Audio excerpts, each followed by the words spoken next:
The design of planned attacks on buildings inside the U.S. and how operatives were directed to carry them out.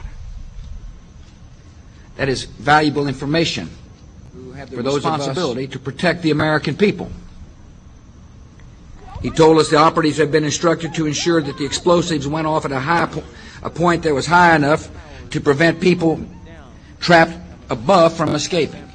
He gave us information that helped uncover Al-Qaeda cells' efforts to obtain biological weapons.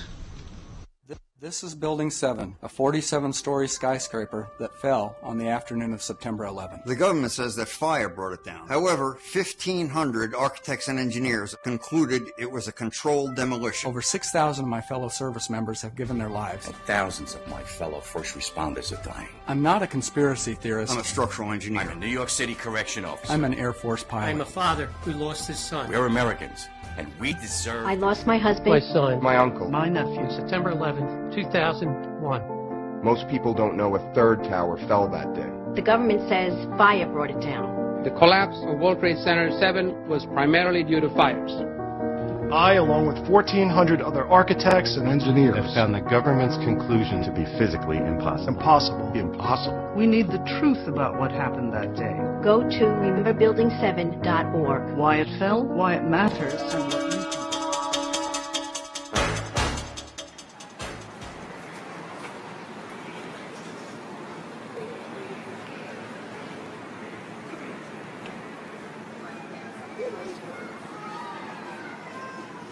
I'm going to turn fast. Only they do one over here.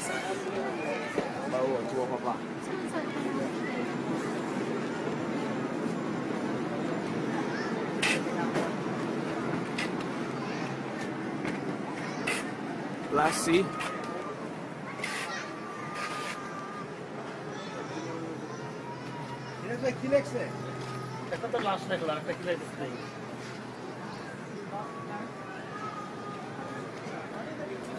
Oh shit.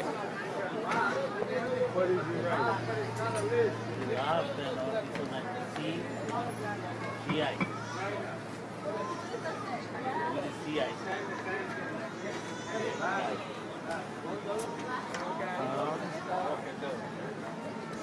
Last cop.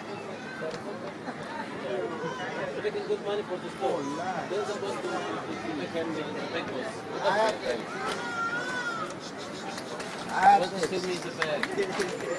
Last chance. Yeah, that's what I'm writing. Last chance, see that?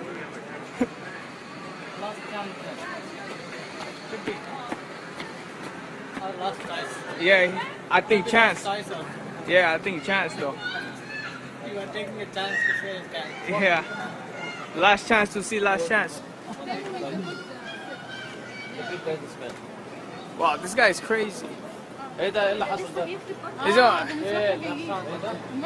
Yeah, look, he's gonna write the H. Wow, shit. It's only one guy doing that. He's gonna write the A right now. Wow. Whoa. Damn, bro. Last chance.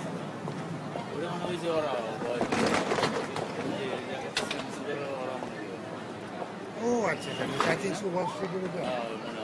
Maybe I'm not sure. Or I think you should do it.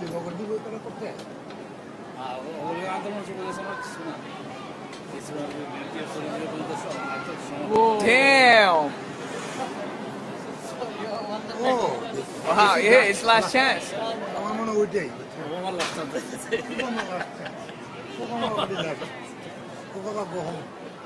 No chance here. Go home for Obama, right? Yeah.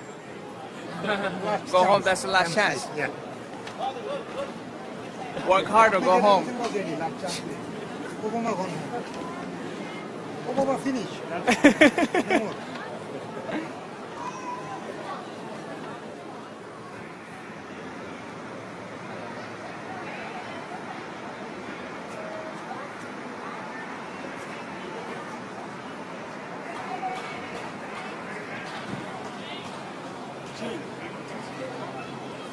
the way, did you know the Catholic Church built the Watergate complex as a real estate investment? And they named the Watergate for the dam that went across the Potomac River at that time. It was a water gate. Now, in the Watergate, there were apartments, condominiums, and office section. 3 sections. And inside of the office section was the Democratic National Committee. The FBI found a link between the Democratic National Committee and the White House and a call girl operation, prostitution, that was across the street from the Watergate. I think it was the Plaza condominiums. I'm not sure. I don't remember that. But it was right next to the Holiday Inn that was across the street. The FBI wanted to go in to the Democratic National Committee and find out what they knew. The CIA was also very interested in the breach of security between the prostitutes and the White House. That's how E. Howard Hunt got recruited and Gordon Liddy got recruited to go in there, and they called themselves the Plumbers. They were going to go into the Democratic National Committee to stop the leak, the Plumbers. So here you had the CIA, the FBI, wanting to do this, and the key man was John Dean III. John Dean. We're going to come right back after this 4-minute break. Our guest today is A.C. Griffith, and we're going to see how this leads into the aerosol crime issue, aerosol program of some sorts that the U.S. government has, and it has already killed people. We'll be right back after this 4-minute break with A.C. Griffith. Stay tuned.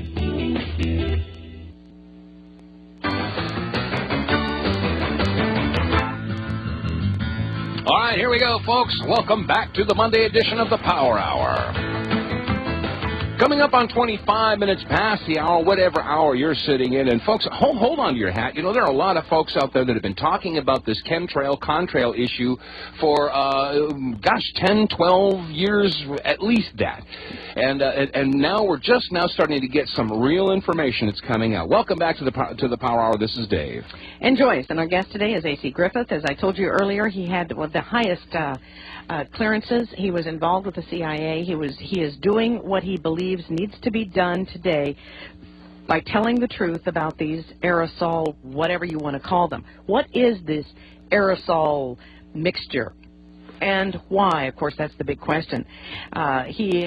He was associated with the Central Intelligence Agency operations, and as I said, he had the National Security Agency top clearance, cryptographic clearance. He joins us today from Richmond, Virginia. Thank you again, A.C. Griffith, for joining us. Now, you are linking together Watergate with what's happening today. I find that an interesting transection here.